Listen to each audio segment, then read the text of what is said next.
Olá pessoal, eu me chamo Bernardo, eu sou monitor de farmacologia clínica da Faculdade de Medicina da Universidade Federal do Ceará e hoje eu queria conversar um pouco com vocês sobre AINES e glicocorticoides. Essas duas classes de medicações, elas, apesar de terem mecanismos de ação um pouco distintos, vai acabar que elas vão funcionar mais ou menos no intuito de reduzir processos inflamatórios no nosso organismo. Lógico, eles vão ter outras aplicações além de redução de processo inflamatório e nem todos os AINES, por exemplo, vão ter o mesmo efeito anti-inflamatório. A gente vai ver que alguns vão ter um efeito analgésico ou antipirético maior e muitos não vão nem ter um efeito anti-inflamatório tão intenso. Só que essas duas classes de medicações, essas duas classes de fármacos atuam basicamente ali no intuito de reduzir a inflamação, certo? E é mais ou menos nisso que a gente vai focar na aula de hoje. Dessa forma, eu queria conversar falando um pouco com vocês sobre os processos inflamatórios em geral. Bem, inflamação. Afinal de contas, o que é inflamação? Segundo o livro Farmacologia Ilustrada, a inflamação é uma resposta normal de proteção às lesões teciduais causadas por trauma físico, agentes químicos ou microbiológicos nocivos. É uma tentativa do organismo de inativar ou de destruir os organismos invasores, remover os irritantes e preparar o cenário para o reparo tecidual. Bem, quando a gente lê essa definição, parece que inflamação é sempre algo necessariamente bom. Contudo, vocês já sabem que isso não é realidade. A gente pode ter várias circunstâncias em que os processos inflamatórios vão ser, de fato, prejudiciais para o nosso organismo, certo? Bem, e quando é que esses processos podem ser prejudiciais? Basicamente, a gente vai ter duas situações gerais, assim, eu diria. A gente tem, às vezes, em que o processo inflamatório ele é inadequadamente ativado, ou às vezes em que esse processo inflamatório ele pode até ser ativado de forma adequada, contudo, depois de um tempo, quando ele já realizou a função dele, ele não cessa. Ele continua mesmo não precisando. Isso pode ser prejudicial também.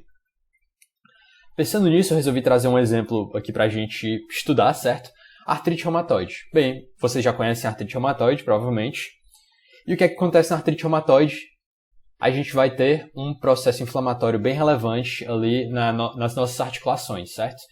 O que é que acontece? O nosso corpo ele vai produzir um processo inflamatório bem relevante contra a sinóvia. Para quem não lembra, a sinóvia é aquela parte cartilaginosa que a gente vai ter nas nossas articulações que vai produzir o líquido sinovial, que é o que serve ali para lubrificar as nossas juntas. E o que é que acontece na artrite reumatoide? Ela é uma doença autoimune, onde os leucócitos, como eu já disse, vão reconhecer a sinóvia como um tecido estranho e eles vão acabar iniciando um processo inflamatório que vai prejudicar esse tecido. E como é que isso acontece de fato? Os leucócitos reconhecem a sinóvia como sinal de algo estranho, consequentemente eles vão ativar os linfócitos T, que por sua vez vão recrutar macrófagos e monócitos. E essas duas células vão acabar produzindo algumas citocinas que vão ter um papel muito importante nos processos inflamatórios. As principais é o IL-1 e o TNF-alfa. E o que é que essas duas citocinas fazem? Elas vão basicamente atuar ali localmente nas células que vão estar ali nas nossas articulações e elas vão acabar fazendo com que essas células produzam outros mediadores da inflamação, certo? Dentre eles, a gente vai ter principalmente os eicosanoides e as histaminas. Os eicosanoides, eles vão ser a classe principal de mediadores inflamatórios que a gente vai estudar hoje, e dentre os eicosanoides, a gente tem várias subclasses, dentre elas as prostaglandinas, os tromboxanos e os leucotrienos. A gente vai focar mais ainda nas prostaglandinas, já que são as substâncias que os AINES vão bloquear a síntese e, de certa forma, assim, reduzir a inflamação, certo? A gente vai falar mais um pouco sobre as prostaglandinas já já. Mas, enfim, os eicosanoides. Os eicosanoides eles são ácidos graxos que vão ter como seu precursor o ácido araquidônico. E, para a gente estudar mais os eicosanoides, eu queria começar falando um pouco sobre as prostaglandinas, certo? Como eu já disse, prostaglandinas são eicosanoides, que são derivados de ácidos graxos com 20 carbonos, cujo principal precursor é o ácido araquidônico. Dessa definição aqui, o principal mesmo é essa questão de que eles são derivados do ácido araquidônico. E a gente vai ver mais um pouco sobre isso já já. As prostaglandinas elas são produzidas pela ciclooxigenase, certo? Elas são produzidas na via da ciclooxigenase. Bem, o que acontece? A gente vai ter lá o ácido araquidônico, e quando esse ácido araquidônico se forma, ele vai poder seguir por duas vias, ou a via das ciclooxigenases ou a das lipoxigenases.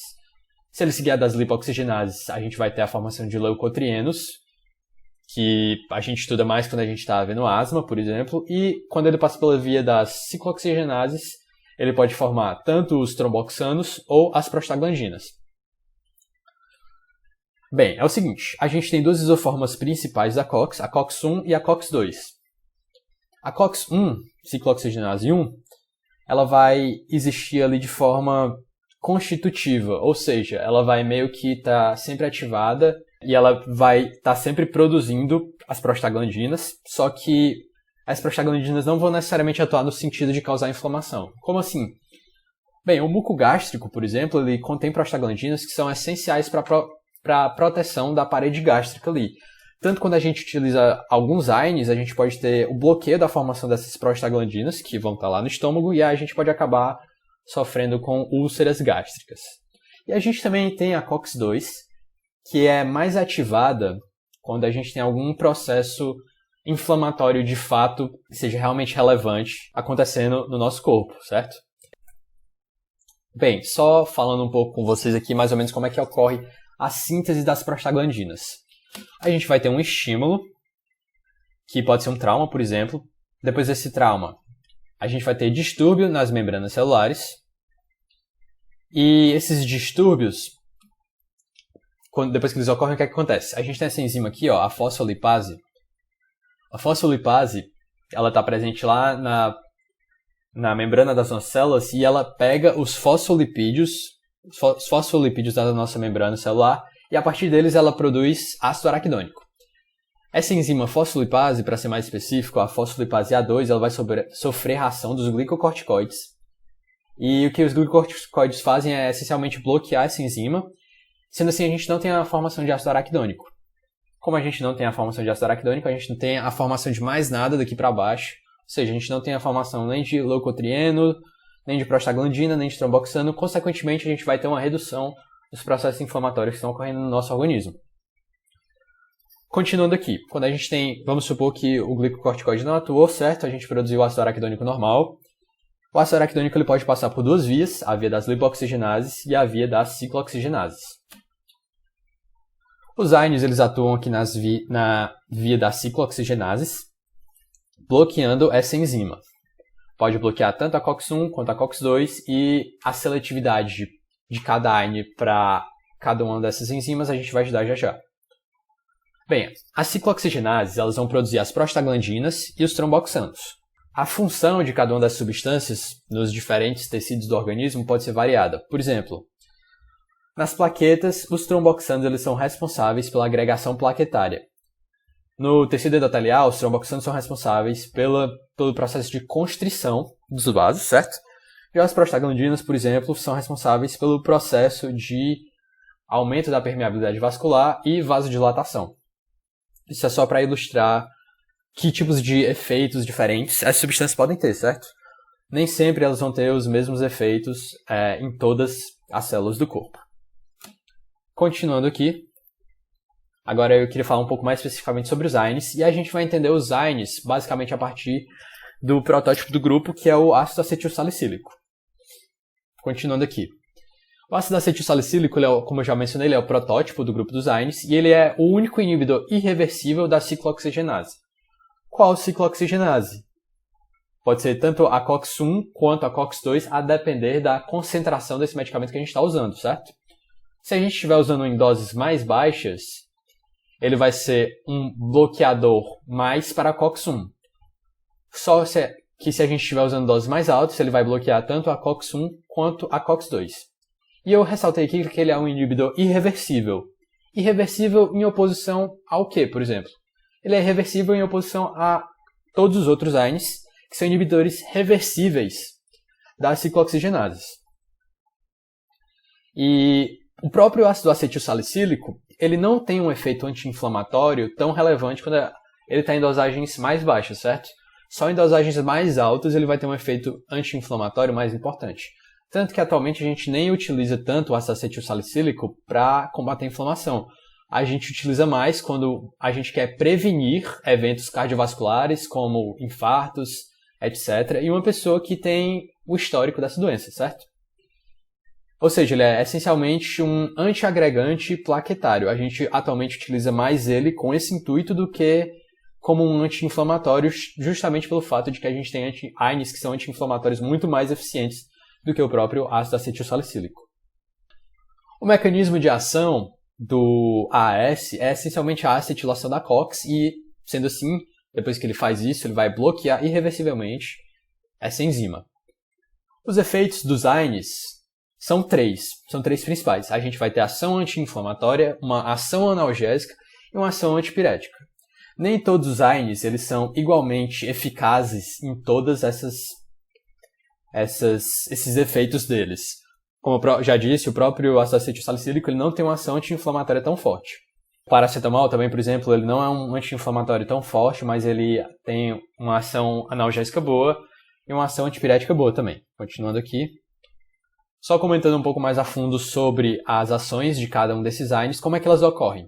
Primeira ação anti-inflamatória, como eu já comentei com vocês, se a gente bloquear a ciclooxigenase, a gente não vai ter a formação de prostaglandinas, que são essenciais ali nos processos inflamatórios, certo?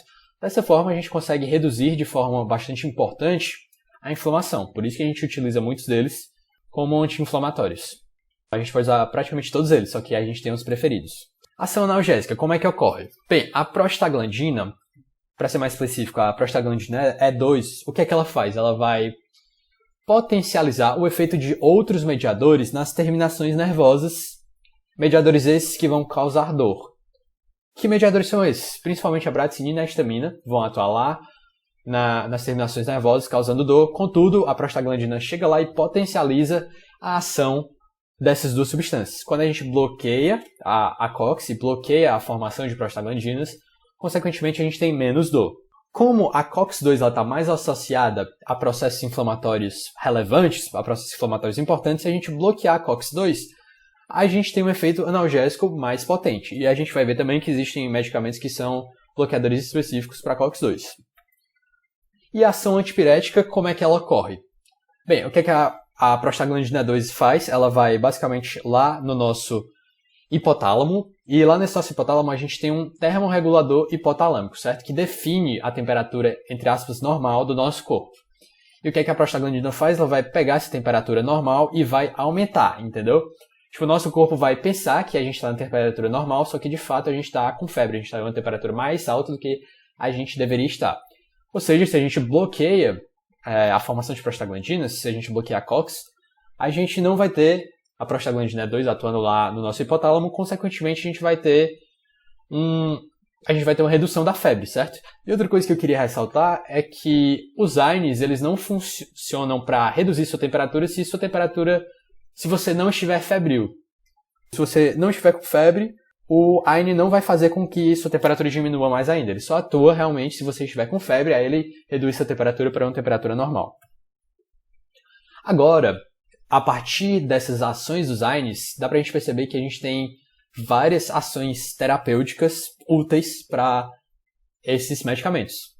Bem, agora eu queria começar conversando um pouco com vocês sobre os usos terapêuticos dos AINES. Já deu para perceber que a partir das ações deles a gente pode ter várias aplicações úteis clinicamente. Eu queria começar conversando com vocês sobre o uso anti-inflamatório e analgésico deles. Para que a gente utiliza essas drogas? A gente pode utilizar para vários processos inflamatórios importantes, como os que a gente tem na osteoartrite, na gota e na artrite reumatoide. Contudo, eu queria fazer um adendo aqui que na artrite reumatoide, por exemplo, os AINES eles não vão conter de fato a evolução da doença. A gente tem outra classe de medicamentos que são os DMARDs, que são mais eficientes no sentido de conter a evolução da artrite. E a função dos AINES vai ser mais na contenção só dos sintomas mesmo, na contenção da dor, etc. A gente também pode utilizar os AINES para cefaleia, artralgia, mialgia e dismenorreia, certo? Eles são bem eficientes nesses sentidos. E outra coisa que eu queria ressaltar é que a gente utiliza os AINES mais para tratar dores leves ou moderadas. Se a gente tiver dores intensas, a gente vai preferir os opioides. Contudo, a gente pode utilizar, associado a esses opioides, alguns AINES também, que têm um efeito mais forte, como com o objetivo da gente não deixar o paciente dependente somente desses opioides, o que pode ser algo prejudicial. Falando mais sobre o uso antipirético dos AINES, os que a gente tem principais para combater a febre são o ibuprofeno, o naproxeno e o ácido acetilsalicílico. E tem uma questão muito importante do uso do ácido acetilsalicílico especificamente em pacientes com menos de 20 anos que estejam com suspeita de infecções virais. O que é que acontece? Se a gente administrar o ácido acetilsalicílico para pacientes com menos de 20 anos, corre o risco desses pacientes desenvolverem a síndrome de Rey, certo? Ela pode evoluir para algo bastante sério, que pode causar, inclusive, hepatite fulminante e edema cerebral. Certo, já que a gente não pode usar o ácido acetilsalicílico, isso significa que a gente não pode utilizar nenhum AINE? Não, a gente pode utilizar outros AINEs, só não o ácido acetilsalicílico, tudo bem?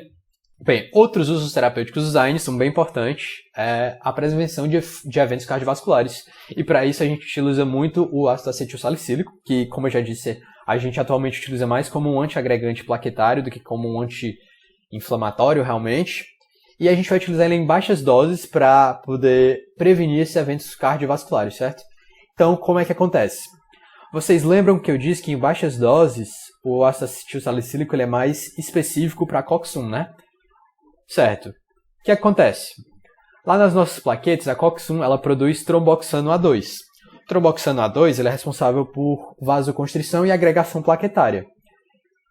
Se a gente não tiver a COX-1 atuando, o que acontece? A gente não vai ter a formação de tromboxano A2, consequentemente a probabilidade de a gente ter a formação de um coágulo é bem menor.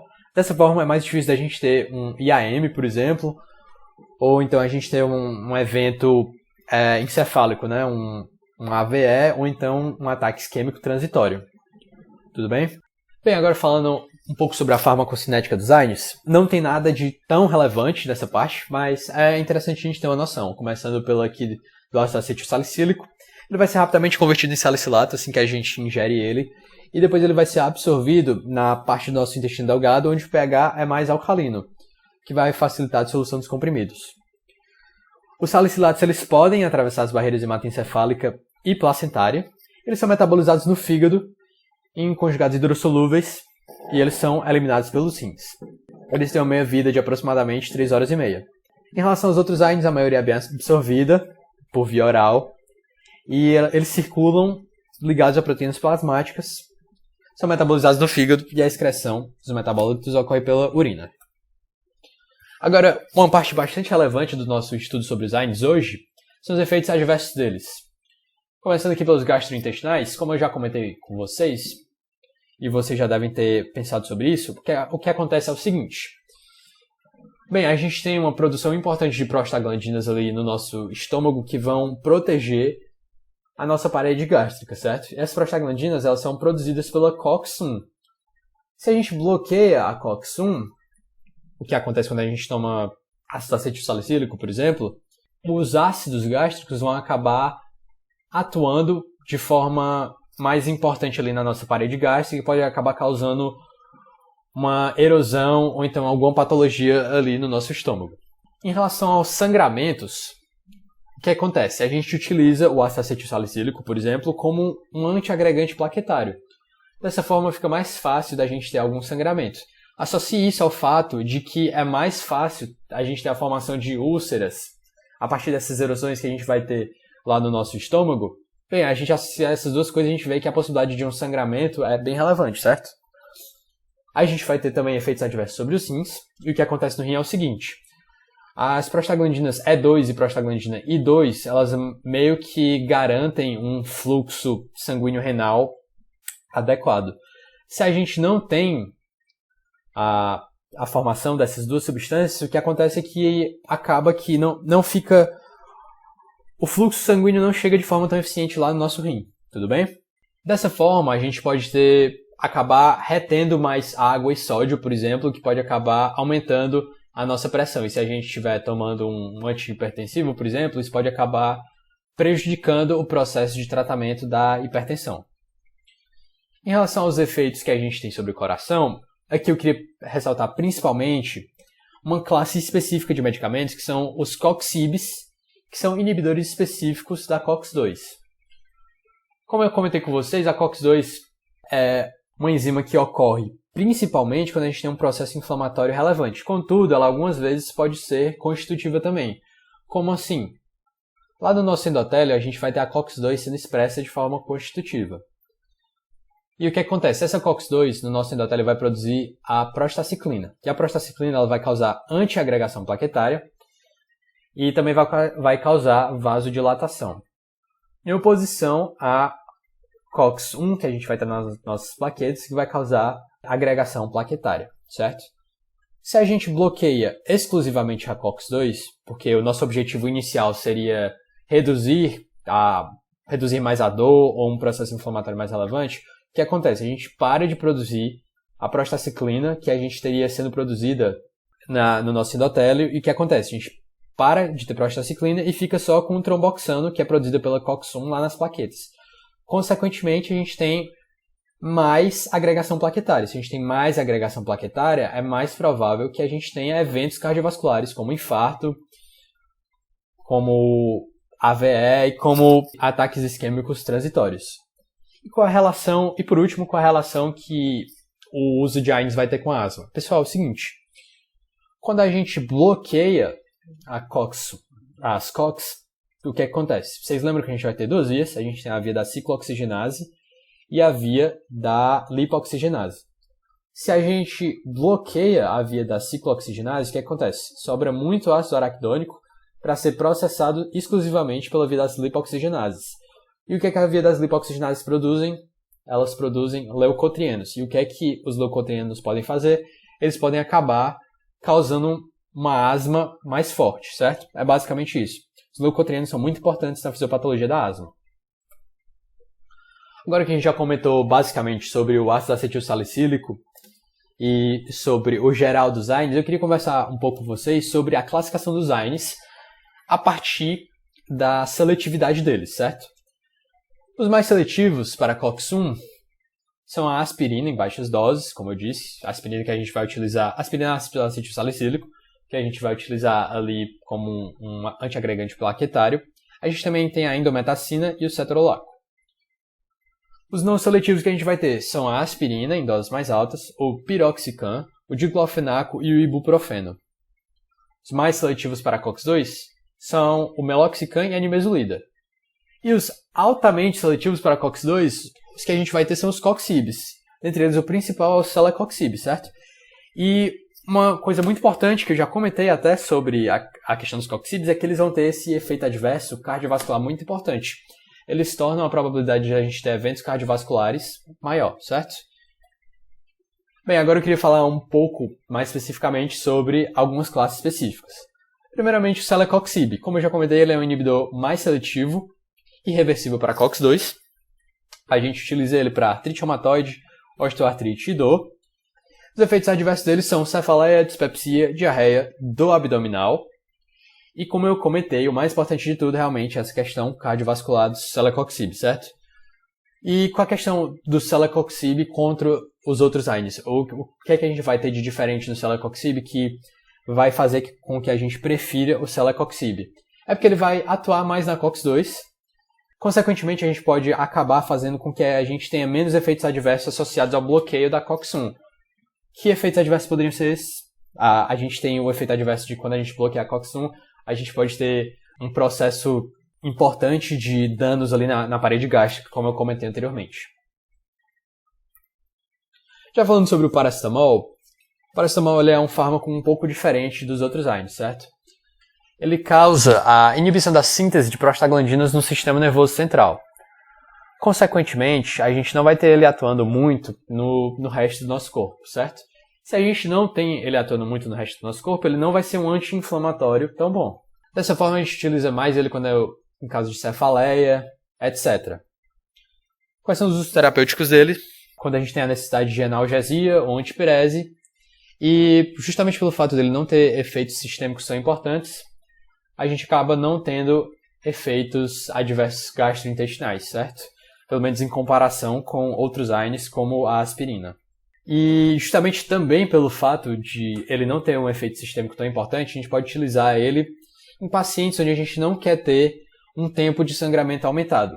Como assim? Como ele não vai atuar sistemicamente, nas plaquetas também, por exemplo, acaba que, como a gente não tem esse bloqueio da COX nas plaquetas, o nosso tempo de sangramento não vai ser aumentado, não vai ser prolongado. E existe uma coisa muito importante do paracetamol que é relacionado à toxicidade desse fármaco. O que acontece? O paracetamol pode ser muito prejudicial se ele for consumido em doses muito altas e de uma vez. E o que acontece? Ele vai ser convertido no fígado em um metabólico que é muito tóxico, chamado N-acetil-P-benzoquinonimina. Pode chamar de NAPQI ou NAPQI, por exemplo. Tá ele bem aqui. E esse fármaco, que é muito tóxico, o que é que o nosso corpo faz para poder se livrar da toxicidade desse fármaco? Bem, a gente tem a glutationa lá no nosso fígado, e ela tem um grupo sulfidrila que é capaz de se associar ao NAPQI e, dessa forma, acabar com a toxicidade desse metabólito, certo? E quando é que ocorre a toxicidade? A toxicidade ocorre quando a gente ingeriu tanto paracetamol que não vai existir glutationa suficiente para a gente poder acabar com todos esses metabólitos, certo? Com todo esse NAPQI que a gente tem lá. E o que acontece? Isso pode acabar causando uma hepatite fulminante. Existe um antídoto muito específico para isso, que é a N-acetilcisteína. A N-acetilcisteína ela vai ter um grupo sulfidrila na sua formação que vai atuar da mesma forma do grupo sulfidrila da glutationa e ela vai servir para a gente inibir essa toxicidade do NAPQI. E por último eu queria comentar rapidamente sobre alguns outros AINES com vocês. Primeiro eu queria falar sobre os derivados do ácido propiônico. Os principais representantes são o ibuprofeno e o naproxeno. Eles não são seletivos e o ibuprofeno ele normalmente pode ser utilizado em pacientes que tomam anticoagulantes. Essa é a principal atuação dele, certo? A atuação mais específica dele. Em relação aos derivados do ácido pirrolacético, a gente tem o cetrolaco, que é um analgésico muito potente que a gente pode utilizar associado a opioides para poder combater dores de maior intensidade. Ele é mais seletivo para COX-1. Já o piroxicam, ele é um derivado do ácido enólico, ele é um dos AINES que tem uma meia-vida maior, uma meia-vida de mais ou menos de 45 horas, e ele é um dos que mais causam ele é um dos que tem a maior probabilidade de causar sangramento e ulceração gastrointestinal. Bem, a gente já comentou um pouco sobre os AINES, agora eu queria falar um pouco com vocês sobre os glicocorticoides. Como eu já comentei, o que é que os glicocorticoides fazem? Os glicocorticoides, só para vocês lembrarem rapidamente, eles vão atuar inibindo a fosfolipase A2. E como vocês lembram, a fosfolipase A2 ela vai ser a enzima responsável por converter os nossos fosfolipídios da membrana celular em ácido araquidônico. Consequentemente, se a gente não tem a formação de ácido araquidônico, a gente vai acabar conseguindo reduzir os nossos processos inflamatórios, em geral, já que a gente não vai conseguir produzir os derivados do ácido araquidônico, dentre eles prostaglandinas, leucotrienos e tromboxanos, como a gente já comentou várias vezes. Só fazendo uma revisão rápida sobre os glicocorticoides, como é que é a fisiologia normal dos glicocorticoides no nosso corpo? Bem, eles são produzidos ali na nossa glândula suprarrenal, certo? Na nossa glândula adrenal. Eles são produzidos mais especificamente na zona fasciculada, certo? Zona fasciculada aqui do nosso córtex da suprarrenal. Na suprarrenal, a gente vai ter o córtex e a gente vai ter a medula, certo? A medula ela é responsável pela produção das catecolaminas, que são a epinefrina e a norepinefrina. E o córtex é responsável pela formação dos corticosteroides. Os corticosteroides são os mineralocorticoides, que são produzidos na zona glomerulosa, os glicocorticoides, que são produzidos na zona fasciculada, e os androgênios, que são produzidos na zona reticular. O córtex ele sofre a ação do ACTH, que é produzido lá na nossa hipófise, em resposta à produção do CRH, que é produzido no hipotálamo. E aí, vocês lembram que a gente tem aquela questão do nosso ciclo circadiano? Tipo, durante a manhã a gente tem uma produção de ACTH maior, consequentemente esse ACTH vai atuar lá na nossa glândula adrenal e a gente tem uma maior produção de corticoides durante a manhã e acaba que essa produção vai diminuindo durante o dia, certo? O nosso corticoide principal produzido lá na nossa suprarrenal é o cortisol.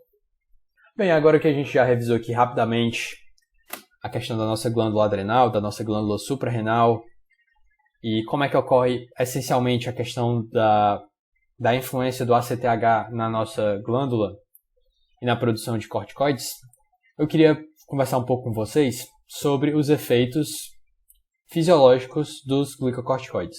Vocês vão ver que as funções terapêuticas e inclusive os efeitos adversos dos glicocorticoides, eles vão ser basicamente uma exacerbação das funções fisiológicas que eles produzem em condições normais, certo? Primeiramente, a gente vai ter a promoção do metabolismo intermediário. Como assim? O que acontece? Os glicocorticoides eles vão atuar também no nosso fígado ali, estimulando a gliconeogênese e a captação de aminoácidos. A gente vai ter um estímulo muito importante das enzimas que fazem parte ali do processo da gliconeogênese, e a gente tem a formação de mais glicose que vai ser colocada no nosso sangue, certo? E essa glicose é justamente para a gente aumentar a resistência ao estresse, certo? Como a gente tem mais glicose no sangue, tem mais glicose para ser aproveitada pelos nossos músculos, pelo nosso sistema nervoso, etc. Além disso, os glicocorticoides eles vão causar alterações nos níveis celulares do plasma. Como assim? Os glicocorticoides eles reduzem a concentração de basófilos, monócitos, linfócitos que a gente vai ter ali no nosso sangue e vão aumentar a quantidade de células vermelhas que a gente tem. A questão de que ele reduz a quantidade de basófilos, linfócitos, etc., vai acabar sendo um fator que vai auxiliar a função anti-inflamatória dos nossos glicocorticoides. E os glicocorticoides, eles atuam ali, como eu já disse para vocês, eles vão atuar inibindo a enzima fosfolipase A2, que produz o ácido araquidônico a partir dos fosfolipídios da membrana. Como a gente teria menos formação de ácido araquidônico utilizando os glicocorticoides, acontece que todos os derivados do ácido araquidônico, como as prostaglandinas, por exemplo, vão acabar tendo sua produção reduzida e a gente tem uma redução no nosso processo inflamatório. E além disso, a gente vai ter efeitos sobre outros sistemas também. Como assim? Os glicocorticoides eles vão atuar inibindo ali a síntese de ACTH e de CRH na nossa hipófise e no nosso hipotálamo, certo? E dessa forma eles vão ter uma atuação meio que indireta, tanto na produção, tanto na questão ali do eixo hipotálamo, hipófise, suprarrenal, quanto na questão da tireoide, certo? Quais são os usos terapêuticos dos glicocorticoides? Pessoal, se a gente tiver uma insuficiência adrenal primária, que é a doença de Addison, a gente pode utilizar esses glicocorticoides para poder repor esses hormônios que estão faltando, certo? A gente pode utilizar os glicocorticoides para poder repor o cortisol, por exemplo, que seria produzido pelo nosso adrenal, só que ele não está sendo produzido justamente pelo fato de que a gente tem uma insuficiência nessa glândula. E para a gente poder fazer essa reposição, a gente utiliza a hidrocortisona, que é basicamente idêntico ao cortisol. A gente também pode utilizar a hidrocortisona para poder tratar a insuficiência suprarrenal secundária ou terciária também. E essas insuficiências são causadas pela deficiência na produção de ACTH ou CRH ali no nosso sistema nervoso central. A gente pode utilizar também os glicocorticoides, para ser mais específico, a dexametasona, no diagnóstico de síndrome de Cushing. E a dexametasona ela é utilizada no teste de supressão do ACTH. Como é que acontece?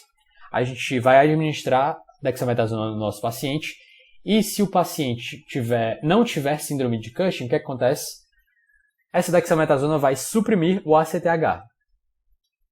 Se esse paciente tiver síndrome de Cushing, o que acontece é que o ACTH não vai ser suprimido, tudo bem? Então é dessa forma que a gente utiliza a dexametasona no diagnóstico de síndrome de Cushing. A gente pode utilizar os glicocorticoides também no tratamento de alergias e de rinite, justamente pelo fato de que eles têm esse efeito inflamatório importante e tal. E também no alívio de sintomas inflamatórios, como a gente já comentou várias vezes durante essa aula. Os fármacos mais importantes que eu queria que vocês lembrassem são a hidrocortisona, a dexametasona, a fluticasona, que eu ainda não comentei, mas a fluticasona é muito utilizada por via inalatória para a gente poder tratar rinite, por exemplo, e a prednisona.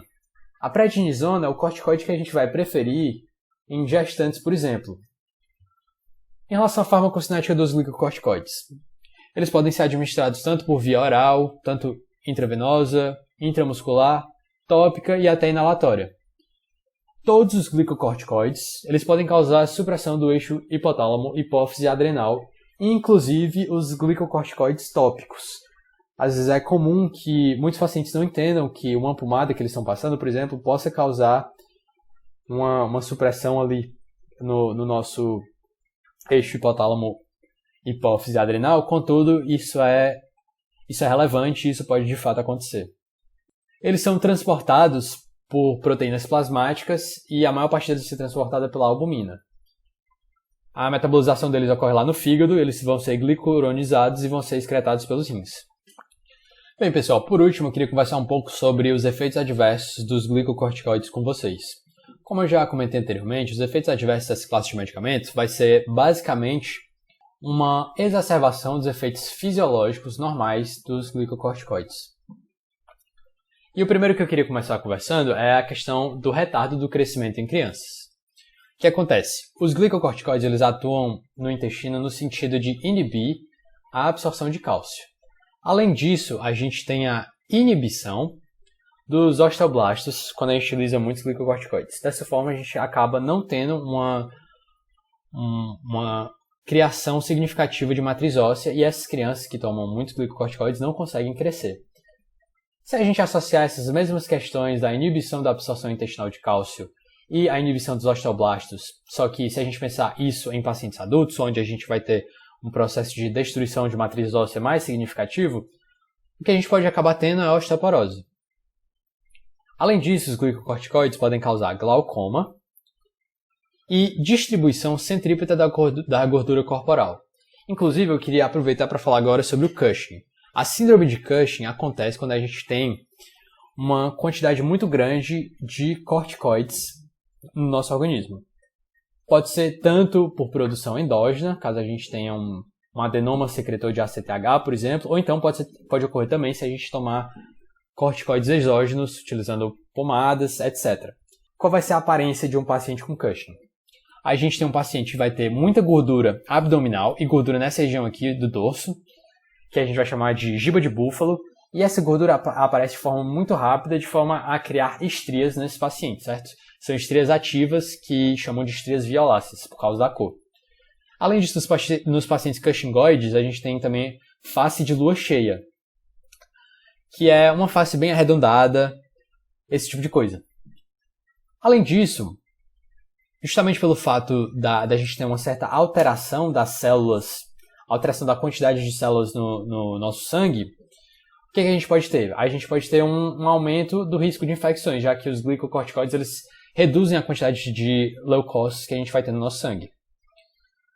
Como eles causam muita gliconeogênese, a quantidade de glicose no nosso sangue pode aumentar, e se ela continuar aumentada por muito tempo, a gente pode ter um aumento do risco de diabetes.